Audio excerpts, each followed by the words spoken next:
नाज़रीन अस्सलाम वालेकुम। नाज़रीन अब तक डॉक्टर दानिश के साथ हाजिर हूँ। नाज़रीन अपोजिशन ने जो फ़ैसला किया था पीडीएम के इजलास में इनिशियल स्टेज में अपने जलसों के हवाले से, तो वो जलसे उनके बड़े कामयाब जा रहे हैं। इसमें नो डाउट कि जिन लोगों का काफ़ी आवाम का हजूम इनके साथ शामिल होता है। और मुल्तान का जलसा जिसे हुकूमत ने अपनी पूरी ताकत के साथ रोकना चाहा, लेकिन वो जलसा भी अपोजिशन का कामयाब हो गया। लोग निकले और अपोजिशन के जलसे में आए हैं। अब अपोजिशन का मुतालबा जो सामने आ रहा है वो ये आ रहा है कि इमरान खान इस्तीफ़ा दे दें। एक तरफ तो वो ये कह रहे हैं कि अब इमरान खान फौरी तौर पर इस्तीफ़ा दे दें, और दूसरी तरफ वो ये बयान भी दे रहे हैं कि दिसंबर के बाद पीटीआई की हुकूमत नहीं होगी। तो हम इसी को लेके आगे बढ़ते हैं कि इमरान खान से आप इस्तीफ़े का मुतालबा तो कर रहे हैं, लेकिन इमरान साहब इस्तीफ़ा नहीं देंगे। वो बार बार कह रहे हैं कि वो इस्तीफ़ा नहीं देंगे। क्यों? क्योंकि वो कहते हैं कि जी मुझे 5 साल के लिए अवाम ने इलेक्ट किया है। अब सवाल ये पैदा होता है कि अगर इमरान खान इस्तीफ़ा नहीं देंगे तो अपोजिशन ये कैसे कह रही है कि जी दिसंबर के बाद जनवरी में पीटीआई की हुकूमत नहीं होगी। ठीक है, आपका पहला फेज़ जो है बहुत ही स्ट्रॉन्ग रहा, जलसे आपके कामयाब हैं, और आप ये भी कह रहे हैं कि लाहौर का जलसा कील ठोक देगा मौजूदा हुकूमत की आखिरी किश्ती में। अब आते हैं ये इस इशू के ऊपर हम बात करेंगे। ये जानना चाहेंगे कि हुकूमत और अपोजिशन की किन किन बयानात कहाँ तक जो है वो उसके लिए तैयार है। दूसरी तरफ हुकूमत ये तो कहती रही कि जी जलसे कोरोना फैला रहे हैं, जलसे कोरोना फैला रहे हैं। ख़ास तौर पे अपोजिशन के जलसे पे हुकूमत की सख्त तनकीद है। वज़ीर आज़म से लेकर इनके जितने भी वज़ीर हैं, मुशीर हैं, वो ये बात बावर करा रहे हैं बार बार कि जो जलसे हो रहे हैं उससे कोरोना फैल रहा है, उसका लेवल बहुत बढ़ गया है, और अपोजिशन की वजह से जो कोरोना फैल रहा है उससे आवाम को बहुत ख़तरा है। अब रिसेंटली उन्होंने एक और बात भी की है, और उस बात को भी आज के प्रोग्राम में शामिल करेंगे। उन्होंने कहा है कि ये जलसे जो पीडीएम के, ये पाकिस्तान की मईशत की कमर तोड़ हैं। ये बहुत बड़ा एक बात कही है जिसको हम इंक्लूड करेंगे, और इन दो इश्यूज़ के ऊपर हम आज बात करेंगे। हमारे पास जो मेहमान हैं आइए उनका तारुफ करा देते हैं। मेरे साथ हैं शर्मिला फारूकी साहब, एमपी हैं पाकिस्तान पीपल्स पार्टी, आपका बहुत शुक्रिया आपने ज्वाइन किया। मेरे साथ हैं जनाब सिद्दीक अल फारूक साहब, पाकिस्तान मुस्लिम लीग नून से आपका ताल्लुक़ है, सीनियर रहनुमा हैं आप, आपका भी बहुत शुक्रिया आपने ज्वाइन किया। मेरे साथ हैं अहमद जवाद साहब, मरकज़ी सेक्रेटरी इंफॉर्मेशन तहरीक इंसाफ, आपका बहुत शुक्रिया सर आपने हमें ज्वाइन किया। सेनेटर शाहिद सैयद भी अवामी नेशनल पार्टी के हमारे साथ होंगे। नाज़रीन एक छोटा सा ब्रेक लेते हैं, फिर वापस आते हैं।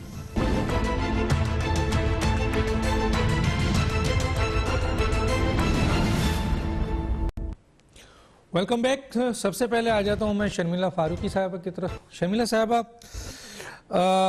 अपोजिशन के जलसे बहुत कामयाब हो रहे हैं, नो डाउट आवाम का समुंदर भी आ रहा है, बहुत सारे लोग आ रहे हैं। मुल्तान जैसा जलसा जिसको हुकूमत ने रोका लेकिन आपने बड़ी कामयाबी से कर लिया, और अब आप कहते हैं कि जी इमरान खान फौरी तौर पर इस्तीफ़ा दें, और आप ये भी पेशेंगोई दे रहे हैं कि जी जनवरी में इनकी हुकूमत नहीं रहेगी। लेकिन हम ज़रा गिलगित बल्तिस्तान की तरफ आ जाते हैं। बिलावल भुट्टो ने वहाँ जलसा किया, अवाम का समुंदर मौजूद था, लेकिन जब रिजल्ट आया तो उनकी सीट पीटीआई वहाँ जीत गई, हालांकि वो जलसी कर रही थी। तो सर आप इमरान खान से इस्तीफ़ा मांग रहे हैं इस बुनियाद पे, जलसे और जुलूस की बुनियाद पे, और ये कह रहे हैं कि इसका खात्मा हो जाएगा। कैसे होगा खात्मा? और वो क्यों इस्तीफ़ा देंगे? वो तो कह रहे हैं मैं 2028 तक वज़ीर आज़म हूँ, वो तो नवीद सुना रहे हैं। जी बहुत शुक्रिया डॉक्टर साहब। मेरा ख्याल है कि मेरे जवाब देने से पहले आपने खुद ही अपने सवाल में इस बात का जवाब दे दिया कि इमरान खान साहब की हुकूमत का खात्मा क्यों होना चाहिए और गिलगित बाल्तिस्तान के अंदर क्या हुआ। देखिए, जब एपीसी की कॉल हमने करी तो ये हुकूमती जो इनके जो नुमाइंदगान है या जो तर्जुमान है सो कॉल्ड, जो रोज टेलीविजन पे बैठ के और प्रेस कॉन्फ्रेंस में बैठ के हमारी लानत मलामत करते हैं, इन्होंने कहा कि जी ऑल पार्टीज कॉन्फ्रेंस नहीं होगी। फिर जब ऑल पार्टीज कॉन्फ्रेंस हुई तो उन्होंने कहा कि जी ये बैठेंगे, खाएंगे, पिएंगे, घर चले जाएंगे। फिर जब जनाब 26 नकाती एक एजेंडा सामने आया और उसके ऊपर तमाम जमातों ने इत्तेफाक किया तो इनको यकीन नहीं आया। और फिर जब हमने बात की कि हम जलसे करेंगे तो उन्होंने कहा जी जलसे होंगे नहीं, और जलसे अगर हो भी गए तो अवाम इनके जलसों में नहीं आएगी। आपने खुद अपने इंट्रो में भी कहा और आपने देखा भी, और ये पूरे पाकिस्तान ने भी देखा कि जिस मिकदार में अवाम का हजूम इन जलसों में आ रहा है, ये अगेन इमरान खान साहब के खिलाफ एक खुद चार्जशीट है। मतलब लोग खुद गवाही दे रहे हैं, लोग खुद इतने बेजार हैं। और मैंने डॉक्टर साहब अपनी इस सियासी तारीख में आज तक कभी किसी हुकूमत से इतना लोगों को बेजार नहीं देखा। ना लोगों के पास खाने को है, ना लोगों के पास सोने को है, ना घर है, ना गैस है, ना बिजली है, ना पानी है, ना आटा है, ना चीनी है, ना अद्वियात है, कुछ भी नहीं है। और ना इनकी कोरोना वायरस के हवाले से कोई हिकमत अमली है। अवाम का एक समंदर खुद आ रहा है और खुद नारे लगा रहा है कि गो न्याजी को। अब गिलगित बाल्तिस्तान के ऊपर आते हैं। गिलगित बाल्तिस्तान में आपने खुद ही कहा कि इनकी हो रही थी जलसियां और हमारे हो रहे थे जलसे, और पाकिस्तान पीपल्स पार्टी को 25% सबसे ज्यादा वोट वहां पर मिले हैं। लेकिन इसके बावजूद पीपल्स पार्टी की सिर्फ 4 सीटें और इनकी 10 सीटें हैं। तो क्या मतलब है इसका मतलब यही है ना कि प्री पोल रिगिंग भी हुई है, पोल के दिन भी रिगिंग हुई है, और पोस्ट पोल रिगिंग भी हुई है। आपको याद है कि एक और हमारे जो कैंडिडेट थे जिनको जो रात को जीत गए थे, सुबह तक उनका रिजल्ट नहीं दिया गया, 2 वोट से उनको हरा दिया गया। जब वहां धरना दिया गया, रिकाउंटिंग हुई, तो वो जीत गए। ये इमरान खान साहब कोड ऑफ कंडक्ट जो इलेक्शंस का है उसकी खिलाफ वर्जी करते हुए वहां पर पहुंचे, और जनाब अली गांडापुर साहब वहां पर पहुंचे, वहां जलसे करते रहे, जलसियां करते रहे, और ये कहते रहे लोगों को कि जी हम आपको सूबा बना देंगे, सूबे का दर्जा देंगे।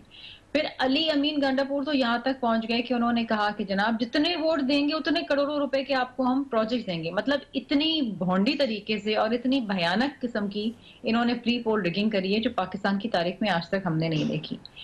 अब आप बताइए कि ये भी इलेक्शन चोरी हुआ, हमने एहतजाज भी किया, तमाम पार्टीज ने एहतजाज किया, पीएमएलएन ने किया, सब ये इलेक्शन चोरी हुआ है। और जिस तरीके से 2018 के अंदर ये तमाम इलेक्शन इंजीनियर हुए, सेलेक्ट किया गया इमरान खान साहब को, यहाँ पर भी अनफॉर्चुनेटली यही हुआ है। ये तारीख और वक्त आगे आके बताएगा कि किस तरीके से क्या, ये चीजें छुपती नहीं, आ जाएंगी सामने। अब इस्तीफे की बात है, देखिए डॉक्टर साहब, इनकी ना कोई माशी पॉलिसी है, इनकी अवाम दुश्मन और मुल्क दुश्मन जो इनकी पॉलिसीज है ना, उन्होंने कोरोना से ज्यादा इस अवाम को भूख से मार दिया है। लोगों के पास आज अपने बच्चों को खिलाने के लिए खाना नहीं है, लोगों के पास बच्चों की स्कूल की फीस देने के लिए पैसे नहीं है, लोग बिजली नहीं अपने घर में जला सकते, गैस मिलती नहीं है, आटा बेइंतहा महंगा हो गया, कोई सब्जी ऐसी नहीं है। हुकूमत का खात्मा कैसे होगा शर्मिला? जलसे और जुलूस तो हुकूमत। डॉक्टर साहब, जलसों में अवाम ने आके अगेन, जिस तरह मैंने कहा कि एक अहलन इस हुकूमत को बता दिया गया है कि आप घर जाएं। This is the chargesheet against the government. अब आगे का हमने 3 स्टेप्स का एक लाएमल तय किया था, जलसे, फिर लॉन्ग मार्च, और एंड में आके अगर जरूरत पड़ी तो हम असेंबलियों से इस्तीफे दे देंगे। जाहिर बात है जब इन ब्लॉक इस्तीफे आएंगे तो फिर जाहिर बात है कि जनरल इलेक्शंस की तरफ जाना पड़ेगा। ठीक, ये तरीके का, हम एक जमहूरी जमात हैं और जमहूरी सोच रखते हैं, और हम जमहूरी तरीके से आगे चल रहे हैं। हम जलसे कर रहे हैं, इनको बता रहे हैं, इनको बावर करा रहे हैं कि ये अवाम अब आपके साथ नहीं है, अवाम अब आपसे बेजार हो गई, अब आप घर जाएं, ठीक है, इन हाउस चेंज कराएं या जो भी कराएं। अगर इनको अभी भी समझ नहीं आती है तो मेरा ख्याल है ये अहमकों की जन्नत तो में आप क्या समझती हैं? 2018 में अवाम इनको लेके आए थे। मैं आगे बात करूंगा इसके ऊपर, ठीक है? अवाम भेज रहे हैं तो अवाम लाए कब थे? आप तो कहती हैं सिलेक्टेड है, तो अवाम तो पहले लाए ही नहीं है, तो भेजने की बात है। बारह, मैं अहमद जवाद साहब की तरफ आता हूँ। जी जी जी जी, अहमद जवाद साहब, जलसे तो इनके कामयाब हो रहे हैं, आप चाहे नफ़ी करें, हम भी मॉनिटर कर रहे हैं, लोग भी मॉनिटर कर रहे हैं, इंटरनेशनल लेवल पर भी मॉनिटर हो रहे हैं। उन्होंने भी कहा है कि बहुत कामयाब जलसे हैं, अवाम मोबिलाइज है, चार्ज है। आपने उन जलसों को कोरोना के ज़रिए रोकने की कोशिश की, उन्होंने कोरोना की परवाह नहीं की। उसके बाद आपने ताकत का इस्तेमाल किया मुल्तान में, आपने देख लिया कि वो आपके लिए जो है वो शर्मिंदगी का बास बना, जलसा कामयाब हुआ और हुकूमत के रेट वहाँ ज़ाया हो गई। अब सवाल ये पैदा होता है कि वो इमरान से बिल्कुल ओपन इस्तीफ़ा मांग रहे हैं, और दूसरा सवाल यहाँ पर ये है कि क्या हिकमत अमली होगी जिसका उन्होंने बताया है कि अगर वो वहाँ पे धरना देंगे इतनी बड़ी तादाद में, उसके लिए हुकूमत के पास क्या हिकमत अमली है? और अगर उन्होंने मुश्तरका इस्तीफ़ा दे दिया तो हुकूमत बचाने के लिए आप कैसे, क्या हिकमत अमली होगी आपके पास? डॉक्टर दानिश साहब, सबसे पहले तो बहुत शुक्रिया आपका इस प्रोग्राम में मदऊ करने का, और मुझे इस बात का यकीन है कि आप प्रोग्राम के अंदर पूरी फ्रीडम और फ्लेक्सिबिलिटी के साथ हर नुमाइंदे को अपना पॉइंट ऑफ व्यू देने की पूरी कोशिश करते हैं। I am grateful for that. I know आपका प्रोग्राम हम देखते हैं। जो पॉइंट्स शर्मिला फारूकी साहब ने भी कहे हैं, अगर मैं आपके सवाल के साथ उनको भी जोड़ दूं तो मेरा ख्याल है कि ज़्यादा बेहतर तरीके से मैं क्लैरिफिकेशन दे सकूंगा। जरूर। सबसे पहली बात, शर्मिला फारूकी साहिबा ने कहा कि पीटीआई के सो कॉल्ड तर्जमान जो हैं वो लानत मलामत करते हैं। तो मैं यकीन दिलाता हूं कि आज के प्रोग्राम में प्रोग्राम ख़त्म होने तक आपको ना तो कोई लानत और ना कोई मलामत और ना कोई नाराज़गी और ना कोई आपको शाउट करती हुई बात नज़र आएगी। आपके साथ लॉजिक के साथ बात करेंगे, नॉलेज के साथ बात करेंगे, इंफॉर्मेशन बेस्ड बात करेंगे। दूसरी चीज़, शर्मिला फारूकी साहब ने कहा जी कि मईशत जो है पाकिस्तान की इकॉनमी के हवाले से उन्होंने पीटीआई पे तनकीद की कि जी बेड़ा गर्क हो गया। सर ये अगला सवाल है मेरा, अगला सवाल है, मैं आगे पूछूंगा, उस पर आगे पूछूंगा, वो अगला सवाल है। अभी तो ये बताइए कि आपकी हिकमत मईशत को मैं बाद में जी मईशत को मैं यहाँ पे छोड़ देता हूँ। एक सिर्फ पॉइंट और, क्योंकि शर्मिला फारूकी साहब ने वो अनआंसर्ड रह जाएगा, गिलगित बल्तिस्तान के हवाले से। देखें, गिलगित बल्तिस्तान में 2 सर्वे हुए थे, एक पल्स का और एक गैलप का। ये वही सर्वेज हैं जिनका जिक्र जो है पाकिस्तान पीपल्स पार्टी और PMLN भी जो है मुख्तलिफ औकात में मुख्तलिफ मौके के ऊपर जिक्र करती रहती है जब उनको सूट करता है। इस सर्वे के मुताबिक इनमें से एक सर्वे तो ऐसा है कि उसके रिजल्ट्स जो हैं पीटीआई की अब जो हुकूमत वहां पे बनी है आज़ाद उम्मीदवारों को मिलाने के बाद भी, वो 99% उस सर्वे के मुताबिक दुरुस्त साबित हुआ है।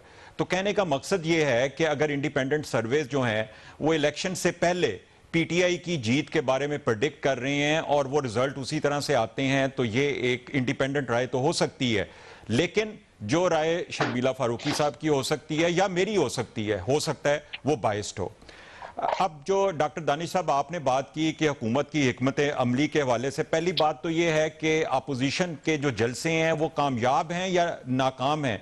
मैं इस बहस में इसलिए नहीं पढ़ूंगा, इसलिए कि अपोजिशन को मैं समझता हूं कि अगर हम असम्बली की नशिस्तों का सिर्फ हिसाब किताब कर लें तो इसका मतलब ये है कि मुल्क में कुछ 40-45% जो है वोटर वो इस अपोजिशन के साथ है जिसको हम पीडीएम कह रहे हैं। यानी कहने का मकसद ये है कि अगर अपोजिशन कोई जलसा करेगी तो इनके साथ भी 40% लोग जो हैं या वोटर जो हैं टोटल जो हैं, अगर हम इंतखाबात की स्टेटिस्टिक्स को ले लें तो वो इनके साथ होंगे। तो इसका मतलब है इनके जलसों में आना चाहिए।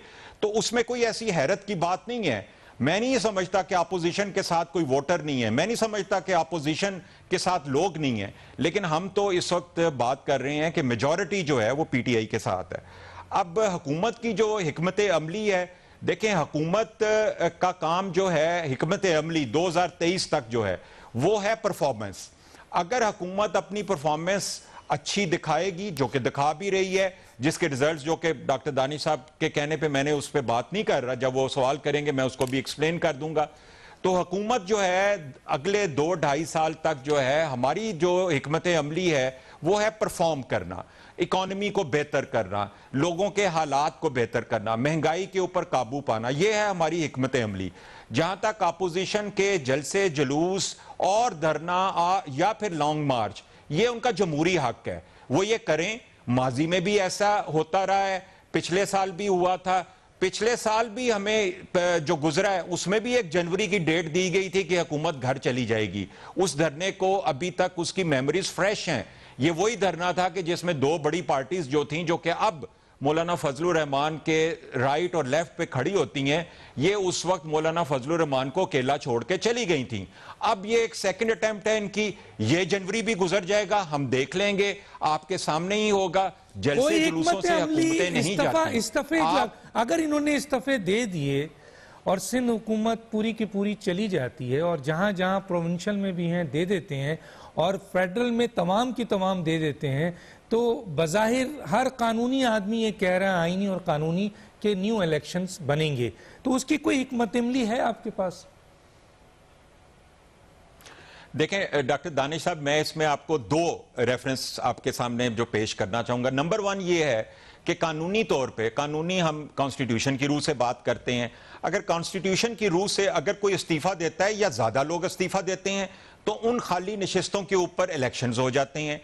आप एक जो 80 में एक ज़ियाउल हक के दौर में, एक डिक्टेटर के दौर में एक इलेक्शंस हुए और उन इलेक्शंस में वो गैर जमाती बुनियाद पे हुए थे। एक पॉलिटिकल पार्टी पीपल्स पार्टी ने उसका जो है वो बाइकआउट किया और उसको वो बहुत अरसे तक उसको रिग्रेट करते रहे कि ये एक सियासी गलती थी। यानी कहने का मकसद ये है कि कोई भी पॉलिटिकल पार्टी पार्लियामेंट का सियासी मैदान छोड़ के अगर पीछे हटती है तो वो उसकी सियासी गलती होगी, उससे फायदा नहीं नुकसान होगा। ठीक है। और अगर हम कॉन्स्टिट्यूशन को देखेंगे तो फिर कॉन्स्टिट्यूशन के हिसाब से उन खाली नशिस्तों के ऊपर इलेक्शंस हो जाएंगे, फिर पार्लियामेंट में भी अपोजिशन नहीं रहेगी, फिर मेरा ख्याल है सिर्फ जलसे जुलूसों तक उन्हें इक्तफा करना पड़ेगा। ठीक है, आपने अपनी हिकमत अमली दे दी है कि अगर इन्होंने इस्तीफा दिया तो आप न्यू इलेक्शन करा देंगे और फिर उसमें नए लोग आ जाएंगे। चले जनाब सिद्दीक अल फारूक साहब, मैं इस पे कोई कमेंट्स नहीं करूंगा, कॉन्स्टिट्यूशन क्या कहता है, कौन सा आर्टिकल क्या कहता है, किस तरह, ये आप लोगों का है, मैं सुनना चाहता हूं, आम सुनिए। सिद्दीक अल फारूक साहब, आपके जलसे बड़े हो रहे हैं, समझ में आ रहा है सर, आप मुतालबा कर रहे हैं इमरान खान इस्तीफा दे दो, ठीक है, घर जाओ। इमरान खान साहब कहते हैं मैं 2028 तक वजीर आजम हूं, 2028 तक। वो कहते हैं मैं और इस्टेब्लिशमेंट एक पेज पे हूं। तो सर, जब मुल्क की ताकतवर तरीन इस्टेब्लिशमेंट इमरान खान के साथ खड़ी है, नजर आ रहा है गिलगित बल्तिस्तान में भी, आगे भी वो कह रहे हैं कि हम 2028 तक जाएंगे, तो आपका ये मुतालबे की क्या अहमियत है कि आप इस्तीफा दे दें, क्या करेंगे सर? बिस्मिल्लाहिर्रहमानिर्रहीम। पहली बात तो ये है कि इमरान खान का ये दावा करना कि एस्टेब्लिशमेंट मेरे साथ है, तो इसका सीधा मतलब ये है कि जो महंगाई, जो ख़राबी कश्मीर में जो कुछ हुआ, उसके अलावा जो गवर्नेंस के हालात ख़राब हैं, जो मईशत की तबाही हो रही है और हुई है, ये सब जो है एस्टेब्लिशमेंट उसकी ज़िम्मेदार है। फिर इसका तो ये मतलब हुआ ना, यानी इमरान खान अपनी नाकामियों को उठाकर एस्टेब्लिशमेंट पर, और एस्टेब्लिशमेंट इमरान खान के अपने अल्फाज के मुताबिक फ़ौज पर डाल रहे हैं, तो इसका जवाब फिर फौज दे। दूसरी बात मेरे भाई ने बहुत अच्छी की, अपना अहमद जवाद साहब ने, वो कहते हैं जलसे जमहूरी हक है। भाई अगर हमारा जमहूरी हक है तो ये मुल्तान की एडमिनिस्ट्रेशन ने क्या झक मारी, ये खैबर पख्तूनख्वा पेशावर में वहाँ की एडमिनिस्ट्रेशन ने क्या झक मारी और किसके कहने पर ये सारा कुछ किया? कंटेनर लगा और रुकावटें डाल और ताले लगा और जलसा नहीं करने देंगे और हाथ तोड़ देंगे। तो ये बता दें अहमद जवाद साहब कि उनकी पार्टी जो है वो जो पॉलिसी वो बयान कर रहे हैं उस पर चल रही है, नंबर एक। नंबर दो, वो उन्होंने ये फरमाया कि जनाब हमारी जो हिकमत अमली है वो परफॉर्म करना है। तो ये जो आप, अगर ये हिकमत अमली है तो जो परफॉर्म कर रही है आपकी पार्टी वो सामने है।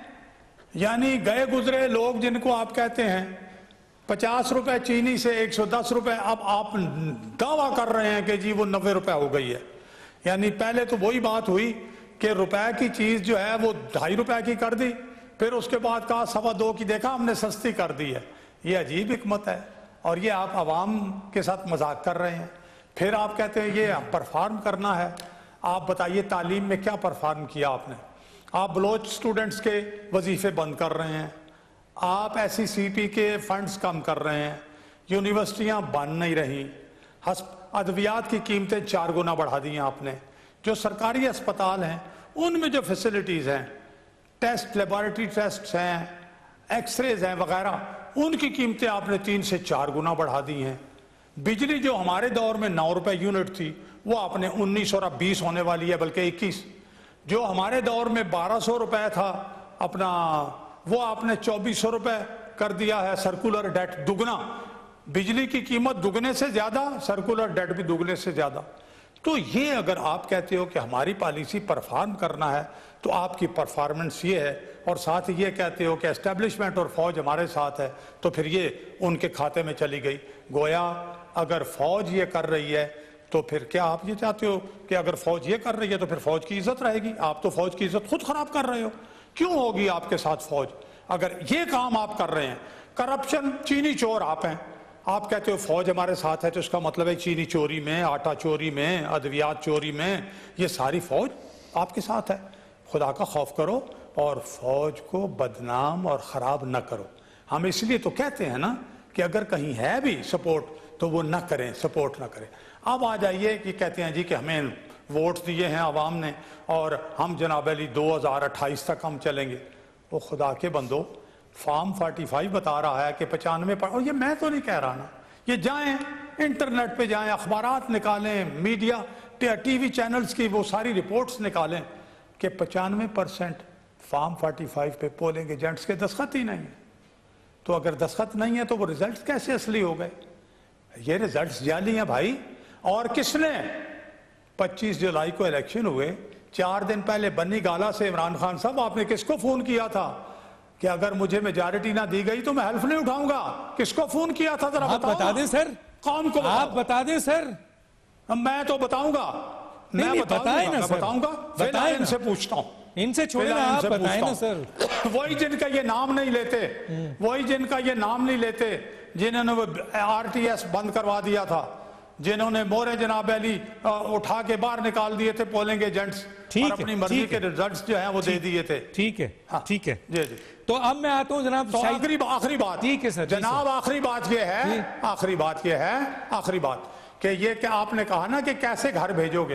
देखें, ये जो लोग वोट हमारे जलसों में आ रहे हैं वो ये भी साथ साबित कर रहे हैं कि हुजूर हमने आपको वोट नहीं दिए। ठीक है, ये हम दबाव बढ़ा रहे हैं। और जब लाहौर जलसे के बाद हम इस्लामाबाद जाएंगे, नो कॉन्फिडेंस भी आ सकती है और इस्तीफे भी आ सकते। ठीक है सर, इसका मतलब है कि ये इस्तीफे और नो कॉन्फिडेंस मेन चीज है। शाही सैयद साहब, सवाल ये पैदा होता है कि आप एनआरओ मांगते हैं, वो एनआरओ नहीं देते हैं आपको इमरान खान, आप उनसे इस्तीफा मांग रहे हैं, वो इस्तीफा क्यों देंगे सर? डॉक्टर साहब, सबसे पहले मैं आपका और देखने सुनने वाले को सलाम देता हूँ, शुक्रिया अदा करता हूँ। मैं समझता हूँ कि ये जो आपकी इंटरव्यू अभी जैसे बातें चल रही है, तो अब तो हर बंदा पाकिस्तान का, जो पहले ये पीटीआई का कन्वीनर पे स्टेटमेंट था, बोला 22 करोड़ आवाम हमारे साथ है। आज अहमद जवाहर साहब ने बोला कि मेजोरिटी हमारे पास है, तो ये भी शुक्र है कि 22 करोड़ से मेजोरिटी पे तो आ गए। हकीकत ये है कि इनके अपने वादे 2.5 साल इनको मिला, डॉलर का क्या हुआ? भीख नहीं मांगूंगा, 1 करोड़ नौकरियां दूंगा, 50 लाख घर बनाऊंगा, IMF नहीं जाऊंगा, मतलब जितने इसके अपने कमिटमेंट थे 2.5 साल में कितनी परसेंटेज उसके हुआ? नथिंग। फिर अभी भी अगर ये चोर वो चोर सारे चोर, अब करेक्शन 1200 अरब रोज के हिसाब से अब कितने महीने और कितने साल और कितने दिन इनके हो गए? अगर आप 700 या 800 दिनों का हिसाब इनका लगा ले, वो करेक्शन जमा करे तो पाकिस्तान का क्या कि साथ में पड़ोस वाले मुल्क का भी कर्जे खत्म हो जाए। अब तो करेक्शन नहीं हो रहा है ना। अब चीजें कहाँ है? अब अदालत का स्टेटमेंट ये है कि ना इनकी अहलियत है, ना काबिलियत है, ना इनकी प्लानिंग है। अब ये करना क्या चाहते हैं और कब तक करना चाहते हैं?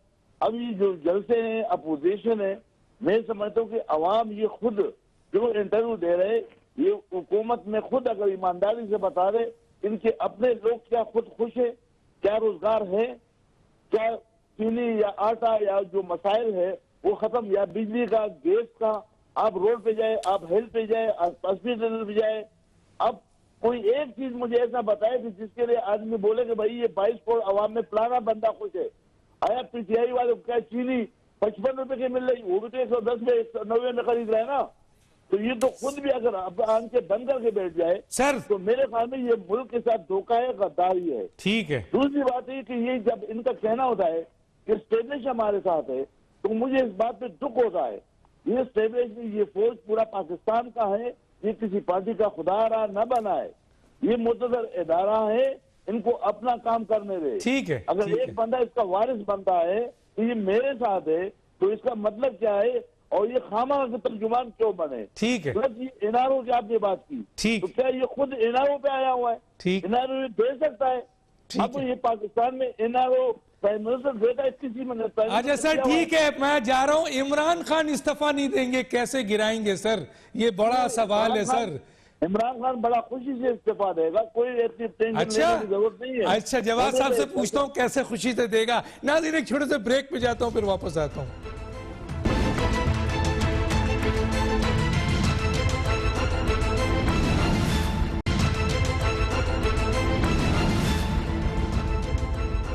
वेलकम बैक जी। शर्मिला साहबा, मैं आपकी तरफ आ जाता हूँ और दूसरे हिस्से में जो मेरा सवाल है वो ये है कि पहले हुकूमत ने कहा कि कोरोना फैला रही है ये जल से, अब बाज़ाफ्ता वो ये कह रहे हैं कि जी मुल्क की जो मईशत इस वक्त तबाही के दहानी की तरफ जा रही है उसकी ये जल से भी उसकी वजह है। क्या कहेंगी आप? डॉक्टर साहब, मुझे एक बात की तो खुशी ये है कि कम से कम पीडीएम के जलसों के बाद इमरान खान साहब को कोरोना वायरस के हवाले से कुछ संजीदगी का तो एहसास हुआ।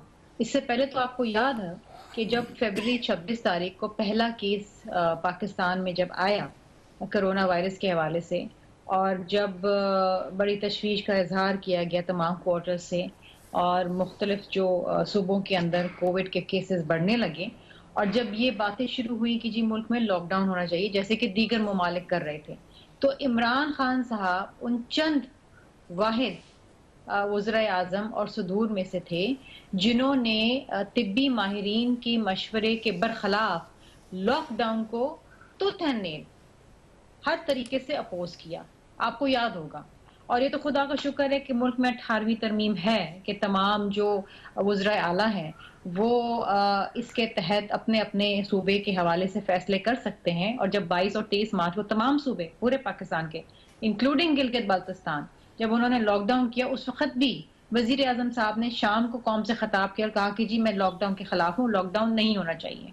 और उस वक्त भी ये कहते थे कि जी ये मुल्क को बर्बाद करेंगे, ये मुल्क में मईशत को बर्बाद करेंगे। उनको ये फिक्र नहीं थी कि लोग अपनी जानों से चले जाएं, लोग मर जाएंगे, बीमार हो जाएंगे। उनको ये फिक्र था कि बस कागजात में जरूर दिखाया जाए कि जी मईशत बड़ी बहाल हो रही है। और मैं आपको बता दूं कि पाकिस्तान की मईशत पहले ही प्री कोविड ही सिसक रही थी। और ये मैं नहीं कह रही, ये मेरे भाई जवाद साहब यहाँ बैठे हुए हैं, ये शाही सैयद साहब यहाँ मेरे बड़े सीनियर सियासतदान हैं, ये और सिद्दीकुल फारूक साहब हैं, इनको मालूम है। अगर पाकिस्तान ब्यूरो ऑफ स्टैटिस्टिक्स की रिपोर्ट उठा लें, इकोनॉमिक सर्वे ऑफ पाकिस्तान की रिपोर्ट उठा लें, और अगर आप स्टेट बैंक ऑफ पाकिस्तान की रिपोर्ट उठा लें, तो आपको पता चलेगा कि इन्होंने कितने झूठे फिगर्स दिए थे और असल में इनकी जीडीपी ग्रोथ रेट क्या था। अब भी पाकिस्तान की तारीख में दूसरी बार हुआ है कि आपका जीडीपी ग्रोथ रेट मनफी में गया है।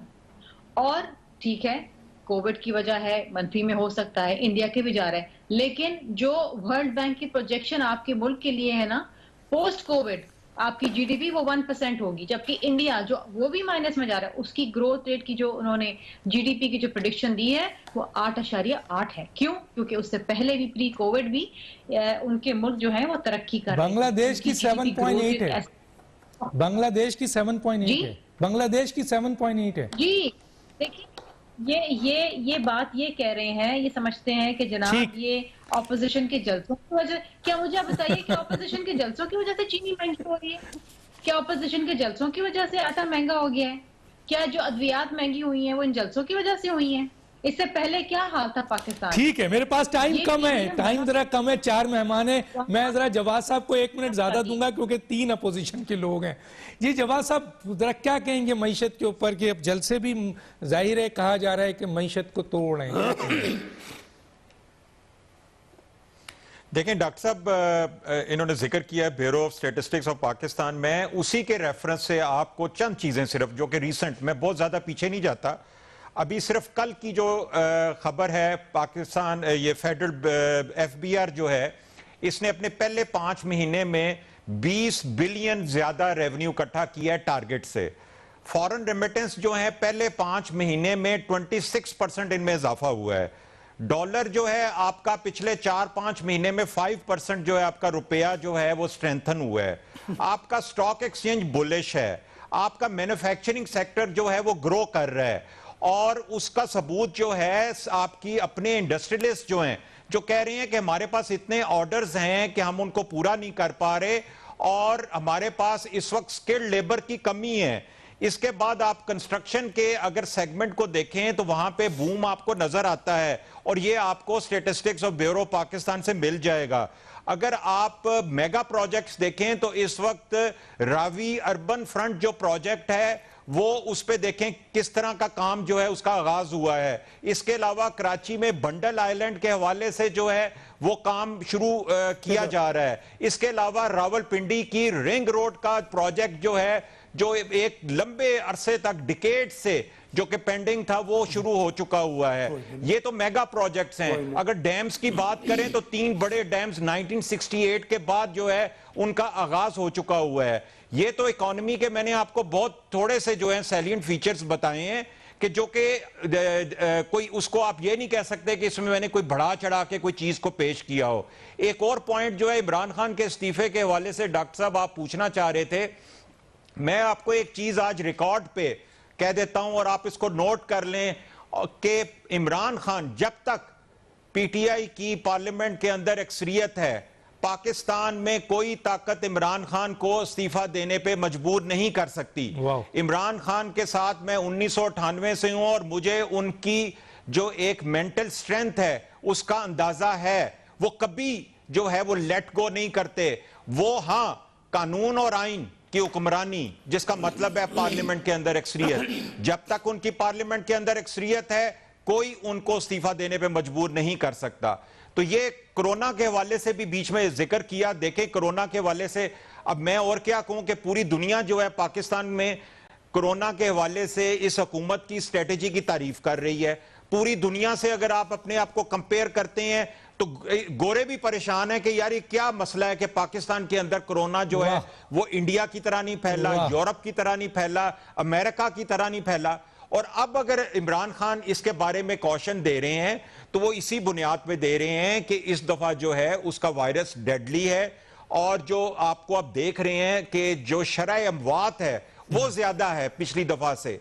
इसलिए इस बारे में पॉलिटिकल पार्टी से भी यही दरखास्त की जा रही है कि आप पेशावर की एग्जांपल ले लें। जलसा होने से पहले 7% पॉजिटिव रेट था कोरोना का, वो जलसा होने के बाद आप क्यों कर रहे हैं यहाँ पे? मैं एक पहली दफा इंटरप्ट कर रहा हूं, पहली दफा इंटरप्ट कर रहा हूं, फिर मैं जाऊंगा सिद्दीक साहब के पास। सिद्दीक साहब बहुत बेचैन हो रहे हैं बताने के लिए। अच्छा, मेरे पास पूरी इकोनॉमी के फिगर है, मैंने बहुत कुछ दिया हुआ है, लेकिन मैं बीच में नहीं आऊंगा। ये आप लोगों का मैटर है, जरूर करें, हम अपना पॉइंट ऑफ व्यू दे चुके हैं। जवाब साहब, असद उमर साहब जलसा करें, बहुत सारे लोगों को आपके सखर में इधर उधर गुजरावाला में मैडम करती हैं, वजीर आजम करते हैं गिलगित बल्तिस्तान में, आपके लोग जलसा कर रहे हैं। हुकूमत जलसा करे तो कुछ नहीं, अपोजिशन करे तो कोरोना। बस एक दो जुमले आपके चाहिए, इस पे मैं आगे जाऊंगा। जी डॉक्टर साहब, एनसीओसी की तरफ से जो एसओपीज हैं, 300 की गैदरिंग आप कर सकते हैं, चाहे शादी की हो या कोई पॉलिटिकल कॉर्नर मीटिंग हो। असद उमर साहब ने जो सिंध के अंदर की हैं वो आप खुद जाके रिकॉर्ड से चेक कर लें कि वो 300 से ज्यादा लोग थे, क्या उन्होंने मास्क पहने हुए थे, क्या एसओपीज पे अमल हुआ। इसके अलावा कोई और पॉलिटिकल गैदरिंग आप एनसीओसी के डिसीजन से पहले गिलगित बल्तिस्तान एनसीओसी के डिसीजन के बाद चले जी, गिलगित बल्तिस्तान गिलगित, में तो गिलगित बल्तिस्तान में तो वो सिर्फ हलबर्दारी की तकरीब में। अच्छा चले, सिद्दीक अल फारूक साहब, ये ननकाना में जो कल हुआ है तो वो मजहबी इज्तिमा, हमारे यहाँ सिख दोस्त जो हैं वो आए हैं इंडिया से भी, दुनिया भर से भी, गुरु नानक साहब के जन्मदिन के मौके पे, लेकिन वो तो हज़ारों का इज्तिमा था। ये जो तैमरगढ़ा में कल जमात इस्लामी का जलसा हुआ और इजाज़त दी गई उसकी, उसमें हज़ारों लोग आए। अच्छा, मैं ये बात अपनी, वहाँ कोरोना नहीं फैलता, बकौल मरियम के कोरोना खड़ा हो जाता है बाहर, पूछता है ये किसका जलसा है, जमात इस्लामी का, भाग जाता है वहां से। अच्छा, ये जलसा किसका है, ये पीटीआई का, भाग जाता है। और पीटीएम का हो तो भाग के अंदर आ जाता है और कहता है इसको तो मैंने नहीं छोड़ना। अब आ जाइए इस बात पर जो हैरत होती है, जवाद साहब बड़ी अच्छी अच्छी बातें करते हैं। मैं टिंडी, चक्री रोड पे, दयाला खसाला, ये सब जाता हूँ। मेरे भाई ये रावलपिंडी रिंग रोड का मंसूबा अभी कहीं शुरू नहीं हुआ, कहीं ईंट नहीं रखी गई। जब शुरू होगा तो देखा जाएगा, नंबर 1। नंबर 2, आपका स्टॉक एक्सचेंज पेंडुलम की तरह यूं चल रहा है, यूं एक जगह वो खड़ा ही नहीं हो रहा, ना ऊपर जा रहा है। कभी 100 पॉइंट जो है वो बढ़ता है तो 500-1000 पॉइंट कम हो जाता है। आपका डॉलर भी इसी तरह से यूं शेकी है, कोई उसमें इस्तेकाम नहीं है। आपने 102 में साजिश हुई, नवाज शरीफ को हटाया, 118-20 पे पहुंचा, आपने कहां का कहां पहुंचा दिया। रुपए 2 रुपए अगर कम बेश हो तो ये जो आपने उसमें 40-50 रुपए का इजाफा डॉलर की कीमत में कर दिया, वो किसने किया। तीसरी बात मेरी जान, आप अपने पेशावर की मेट्रो का तो जरा हमें कुछ हाल बताएं। अभी तक बसें खराब हो रही हैं, 7 साल में एक मंसूबा नहीं बना। अब आपने ये भी कह दिया वो रावी अर्बन, ओ भाई वहां क्या एक जाके आपने प्लेट लगा दी है इफ्तिताह की, जाएं जरा वहां क्या हुआ है। आप लोगों ने पैसे लिए डैम बनाने के लिए, वैसे तो 350 डैम आपने कहे थे हम KPK में बनाएंगे। ये जो गिलगित बल्तिस्तान में ये जो डैम बनना था, जिसकी जमीन भी हमने खरीद दी, भाषा डैम की, द्यामर भाषा, जिसके लिए 46 अरब रुपए भी बजट में रख दिए, कोई आपने एक ईंट रखी है। क्यों ऐसी बातें करते हैं जो झूठ हैं। जो नाम लेने में इमरान खान तो जो है वो 200 अरब डॉलर लेके आएंगे, डॉलरों की बारिश हो जाएगी, और जनाब अली पेट्रोल जो है 45 रुपए लीटर हो जाएगा, ये हो जाएगा। वो नारे आप और बयानात तो रोज देते हैं, को खुदा का खौफ करो यार, सही बात भी किया करो। अब मैं एक बात, 1 मिनट है सर आपके पास, 1 मिनट है, सिर्फ 1 मिनट है आपके पास जी। अच्छा, मेरे पास 1 मिनट है जी। मैं ये पूछता हूं कि ये जो इन्होंने इतने मंसूबों की बात की, इतने इन्होंने कौमी मामलात की बात की, ये मुझे बताएं कि जो पाकिस्तान की जिंदगी और मौत का मसला है, जिसका नाम है मसला कश्मीर, जो पाकिस्तान की शाहरग है, कहाँ बैठा है। कश्मीर पे तो आपने सौदा कर दिया, मोदी की कामयाबी के लिए तो आपने दुआ की थी, मोदी के लिए तो अभिनंदन को छोड़ा, जिसकी खुशखबरी दी थी जाने वाले ट्रंप ने, और 350 और कैदी भी छोड़ दिए थे। फिर मोदी ने आपका हशर क्या किया। आज मैं लाहौर में बैठा हूं तो यहां फिरोजपुर रोड है, जैसे इन्होंने श्रीनगर रोड रख के श्रीनगर फतह कर लिया है ना, तो मुझे ये भी लगता है ये फिरोजपुर रोड जो है ये फिरोजपुर फतह कर लेगी। ठीक है सर, ठीक है। शाही सैयद साहब क्या कहते हैं, ये क्या करें। शाही सैयद साहब। डॉक्टर साहब मैं ये कहता हूँ कि अहमद जवाद साहब ने बड़ा अच्छा नक्शा खींचा और सारी चीजें अच्छी बताई, लेकिन कल रात को जो 4 रुपए डीजल महंगा हुआ, कभी इस पे सोचा है कि डीजल इस्तेमाल कौन कर रहा है। क्या ये अमीर आदमी इस्तेमाल करता है?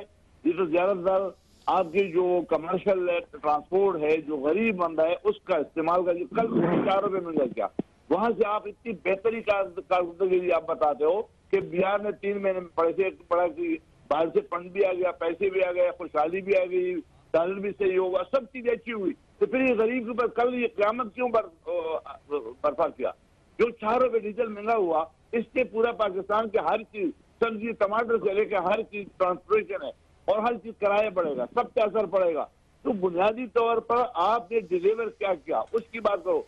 आपके इरादे तख्ती लगाना और डैम बनाना, 1 अरब दरख्त लगाना, घर बनाना, कोई 2.5 साल में कोई डिलीवरी बताओ कितनी %, क्या घर बना, कौन सा घर, कौन सा बना, या क्या चीज डॉलर को कैसे कम करोगे, या क्या हुआ।